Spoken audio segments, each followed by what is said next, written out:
स्थानीय निकाय चुनाव की घोषणा हो चुकी है। इस बीच नांदेड़ में महायुति में कलह जारी है। शिंदे गुट के विधायक हेमंत पाटिल ने नांदेड़ शहर में नगर निगम की जमीन को लेकर अशोक चौहान पर गंभीर आरोप लगाए हैं। आपको बता दें कि शहर में नगर निगम की जमीन बीओटी के आधार पर बेची गई थी। हेमंत पाटिल ने आरोप लगाया है कि स्थानीय निकाय के हाथ में जमीन लेकर और अधिकारियों को नियंत्रण में रखकर पैसा कमाने का यही उनका फॉर्मूला है। अगर जांच शुरू की गई तो एक बड़ा घोटाला सामने आएगा। हेमंत पाटिल ने अशोक चौहान पर निशाना साधते हुए कहा कि जांच शुरू होते ही सत्ता में आने का यही नांदेड़ के नेताओं का फॉर्मूला है। उन्होंने कहा कि वो शीतकालीन सत्र में ये मुद्दा उठाएंगे। विधायक हेमंत पाटिल ने कहा कि स्थानीय निकाय चुनाव में गठबंधन को लेकर 2 दिन में चर्चा होगी। पसरत आहे तर नांदेडमध्ये भी अनेक जे महानगरपालिकेच्या जमिनी आहेत ते बीओटी तत्वावर केल्या जातात। याच्यावर आपली काय नाही याच्यावरती माझी गंभीर प्रतिक्रिया पहिलेपासूनच आहे।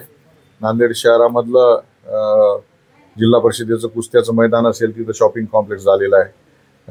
जिथं गोरगरीब माणसं भाजी विकायला बसायचे अशा महात्मा फुले मार्केटला तिथले भाजी विक्रेते पूर्ण नामशेष करून तिथं सगळे मोठमोठाले सोन्याची दुकानं हिऱ्याची दुकानं तिथं आलेले आहेत। ते भाजीपालावाले रस्त्यावर आलेले आहेत आणि त्याच्यामुळं चालायला अवघड झाले।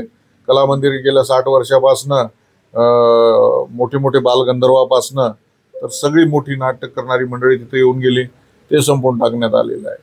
तरोडेकरांच्या नावाने असलेलं माजी खासदारांच्या नावाने तिथं शॉपिंग कॉम्प्लेक्स केलं। बिंदू माधव मंगल कार्यालय आता यांना जे आहे जनता मार्केट जे गोरगरिबाचं आहे शिवाजीनगरचं ते पूर्णपणे बीओटीवर काढून त्याच्यातनं 500-600 कोटी रुपये त्याच्यातनं कमवायचे आहेत।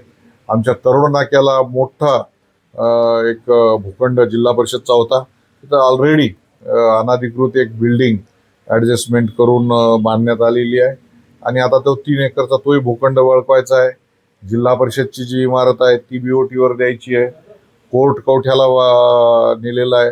त्या कोर्टाची इमारत व त्याच्या पाठीमागचं जी काय मुलींची शाळा आहे तिथेही बीओटी करायची आहे। मल्टीपर्पज सारखी 100 वर्ष जुनी शाळा ती शाळा सुद्धा जिल्हा परिषदची महानगरपालिकेकडे हँडओव्हर केलेली आहे। तर सत्तेच्या माध्यमातून या जागा ज्या आहेत ह्या आपल्या ताब्यात असलेल्या स्थानिक स्वराज्य संस्थांच्या ताब्यामध्ये घ्यायच्या आणि बीओटीवर करून कागदात बसून जे काही आयुक्त असतील त्यांना सगळ्यांना मॅनेज करून मोठ्या प्रमाणामध्ये पैसा कमवायचा हे सूत्र या लोकांचं आहे।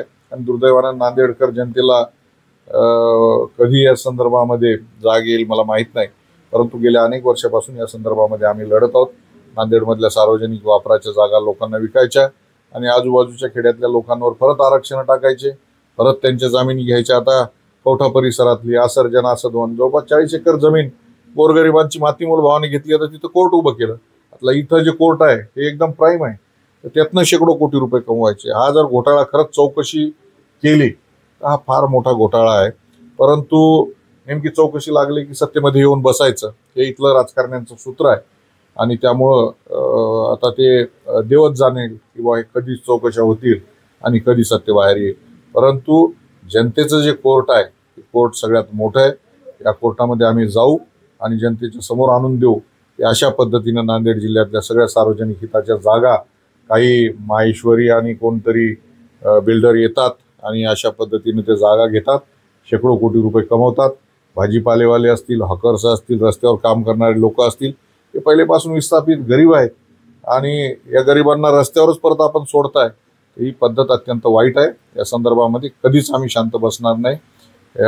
येत्या निवडणुकीमध्ये हा प्रश्न आहेच, परंतु रस्त्यावर उतरून याच्या संदर्भामध्ये लढा दिला जाईल। नाही याच्यात सूत्र माहित आहेत ना। या नांदेड जिल्ह्याचं राजकारण जे आहे ते गेल्या 72 वर्षापासून माननीय चव्हाण परिवाराकडेच आहेत आणि तेच करते धरते। त्याच्यात काय भिण्याचं किंवा लाजण्याचं किंवा समजून सांगण्याचं काय हातच्या काकणाला आरसा कशाला या महानगरपालिकेतल्या